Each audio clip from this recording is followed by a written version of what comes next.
حضرت حسین رضی اللہ تعالیٰ عنہ کا موقف یہ تھا کہ میں یزید جیسے آدمی کے ہاتھ پر بیعت کرنے کے لیے تیار، بولو بھائی، نہیں، میں نہیں بیعت کرتا اس کے ہاتھ، کیونکہ یزید کے بارے میں خبریں تھیں، بعض کہتے تھے شراب پیتا ہے. حضرت مفتی محمد تقی عثمانی صاحب کا انہوں نے فرمایا ہے کہ کسی مستند روایت سے ثابت نہیں ہے شراب پینا، روایتیں ہیں مگر کوئی اوتھینٹک روایت نہیں ہے. تو اب نتیجہ کیا نکلا کہ حضرت حسین رضی اللہ تعالیٰ عنہ کے پاس کوفہ سے خطوط آئے. کوفہ کا گورنر تھا ابن زیاد، وہ بھی یزید کا آدمی تھا، بڑا ظالم آدمی تھا وہ.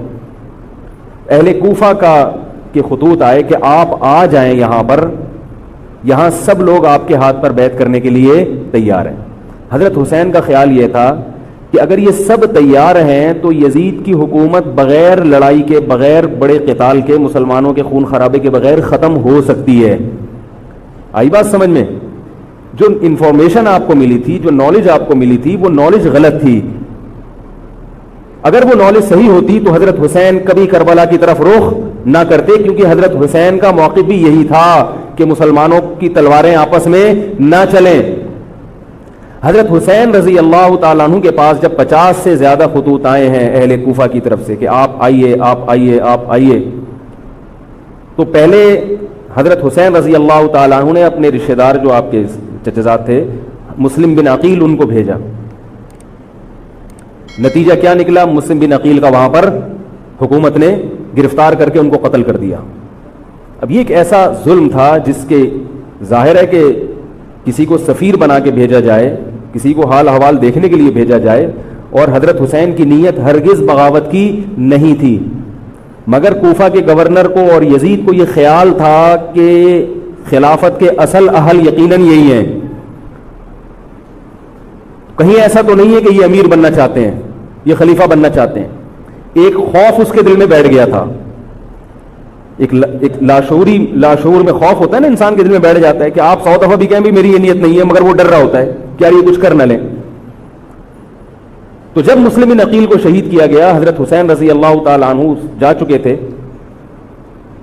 جب حضرت حسین رضی اللہ تعالیٰ عنہ کوفہ کی طرف جا رہے تھے، بہت سارے صحابہ نے آپ کو منع کیا، جن میں عبداللہ ابن عمر رضی اللہ تعالیٰ عنہ بھی تھے، عبداللہ ابن عباس رضی اللہ تعالیٰ عنہ بھی، کہ آپ یہ کام نہ کریں.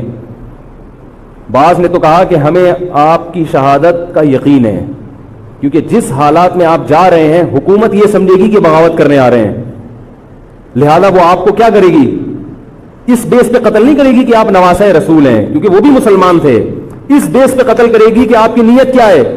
حکومت کے خلاف بغاوت. تو ان کے پاس ایک اپنے آپ کو برحق ثابت کرنے کے لیے ایک دلیل ہوگی کہ حکومت کا باغی جو بھی ہو اسے کیا کر دو؟ قتل. رسول اللہ صلی اللہ علیہ وسلم نے فرمایا، صحیح حدیث ہے، کہ جب مسلمان کسی ایک امیر پہ جمع ہو جائیں تو اس کے خلاف جو بھی اٹھے، نبی نے فرمایا اس کو قتل کر دو، کائنم من کان، چاہے وہ اس کے خلاف اٹھنے والا کتنا ہی نیک کیوں نہ ہو. یہ حدیث کے الفاظ ہیں. حضرت حسین کا موقف یہ تھا کہ میں نے ابھی تک یزید کی خلافت اور حکومت کو تسلیم نہیں کیا، لہذا میں اس وعید میں داخل نہیں ہوں. اب ہوا یہ ہے کہ حضرت حسین رضی اللہ تعالی عنہ جب گئے ہیں اور کربلا کے مقام پہ پہنچے ہیں تو وہاں آپ رضی اللہ تعالیٰ عنہ کو مسلم بن عقیل کی شہادت کا بھی پتہ چلا، اور اندازہ ہوا، میں بہت شارٹ کر کے سنا رہا ہوں، اندازہ ہوا کہ حالات ایسے نہیں ہیں جیسے میں سمجھ رہا تھا. عبید اللہ جو ابن زیاد تھا بدبخت، اس نے حضرت حسین کو یہ کہا کہ بغیر کسی شرط کے حضرت حسین کو گرفتار کر کے لاؤ اور میرے ہاتھ پر بیعت کراؤ. یہ رسول اللہ صلی اللہ علیہ وسلم کے نواسے کی توہین تھی کہ آپ صلی اللہ علیہ وسلم کے نواسے ہیں اور ان کے ساتھ ایسے معاملہ کیا جائے جیسے ایک عام شخص کے ساتھ معاملہ کرتے ہیں. ان کو گرفتار کر کے معاذ اللہ گھسیٹ کے لاؤ اور میرے ہاتھ پر بیعت پر کیا کرو، ان کو مجبور کرو. حضرت حسین رضی اللہ تعالیٰ عنہ کا کربلا کے میدان میں موقف یہ تھا کہ میں اگر بیعت ہوں گا تو ڈائریکٹ یزید کے ہاتھ پہ بیعت ہوں گا جو مسلمانوں کا خلیفہ ہے، ابن زیاد کے ہاتھ پر بیعت نہیں ہوں گا. یہ بھی اس تاریخ کا ایک اہم پہلو ہے کہ حضرت حسین نے کوفہ جانے کا ارادہ ترک کر دیا اور کربلا سے شام جانے کا آپ رضی اللہ تعالیٰ عنہ نے ارادہ کر لیا. اور بعض مورخین نے لکھا ہے کہ حضرت حسین جو واپس آ رہے تھے تو وہ کربلا سے گزر رہے تھے، وہ واپسی کا راستہ ہی شام کا راستہ ہے. نہیں یاری بات میرا خیال سمجھ. وہ جس ٹریک پر چل رہے تھے وہ راستہ کون سا ہے؟ وہ شام کو جاتا ہے. یہ اس کی علامت ہے کہ آپ یزید سے ملاقات کے لیے, مذاکرات کے لیے تیار, بولو بھائی, ہو چکے تھے. کہ میں خود براہ راست یزید سے مل کے حال احوال دیکھتا ہوں, اگر مجھے سمجھ میں آیا تو میں اس کے ہاتھ میں بیعت ہو جاؤں گا. حضرت حسین رضی اللہ تعالی عنہ کا مقصد حکومت کے خلاف تلوار اٹھانا, بولو بھائی, نہیں تھا, ورنہ وہ اس کے لیے تیار نہ ہوتے. مگر جو ابن زیاد تھا اس نے حضرت حسین رضی اللہ تعالی عنہ اور آپ کے ساتھ جتنے اہل بیت تھے ان پر ظلم یہ کیا اس بدبخت نے کہ اس نے انہیں شام جانے کا راستہ نہیں دیا, اور اس میں اپنی توہین محسوس کی کہ میرے ہاتھ پر بیعت کیوں نہیں ہو رہے, اور لشکر بھیجا جس لشکر نے چاروں طرف سے حضرت حسین رضی اللہ تعالیٰ عنہ کو گھیرا. حضرت حسین نے کہا کہ میں عزت کی جو موت ہے اس کو ذلت کی زندگی پر ترجیح دیتا ہوں. کوئی بھی غیرت مند ہوتا تو اس وقت یہی کرتا کہ بھئی جب میں اپنے دعوے سے بھی دستبردار ہو گیا اور میں شام جانے کے لیے بھی تیار ہو گیا, اب میرا راستہ روکنے کی کیا حقیقت ہے. اللہ تعالیٰ کوفہ کے گورنر کے ذریعے حضرت حسین کا قتل کروانا چاہتے تھے تاکہ اس کی بدبختی ساری دنیا کے سامنے ظاہر ہو جائے. اگر حضرت حسین پھر بھی تلوار چلاتے, پھر بھی لڑتے, تو حضرت حسین پر یہ الزام لگایا جا سکتا تھا کہ معاذ اللہ آپ باغیوں میں ہیں. تو اللہ تعالیٰ نے اپنے نبی کے نواسے کو اس الزام سے محفوظ رکھا اور آپ نے لڑائی کا ارادہ ترک کر دیا. حضرت حسین نے کربلا کے میدان میں جو لڑائی لڑی ہے وہ اقدامی لڑائی نہیں تھی, وہ دفاعی لڑائی تھی.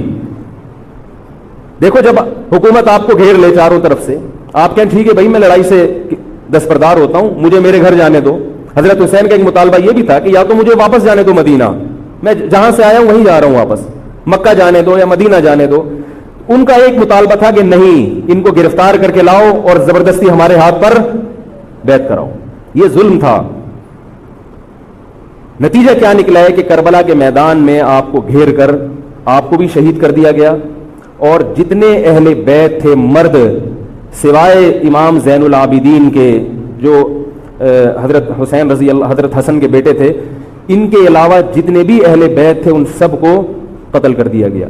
اور یہ اسلامی تاریخ پر ایک بدنما داغ ہے یہ واقعہ کہ ایک اسلامی حکومت تھی اور اس کے اسلامی حکمران تھے, اور ان حکمرانوں کے ہاتھوں محمد صلی اللہ علیہ وسلم کے نواسے کا سر جو ہے وہ گردن اڑائی گئی ہے. مجھ سے خدا کی قسم یہ الفاظ ادا نہیں ہو رہے, میں اپنے جذبات پہ بہت زیادہ کنٹرول کر رہا ہوں.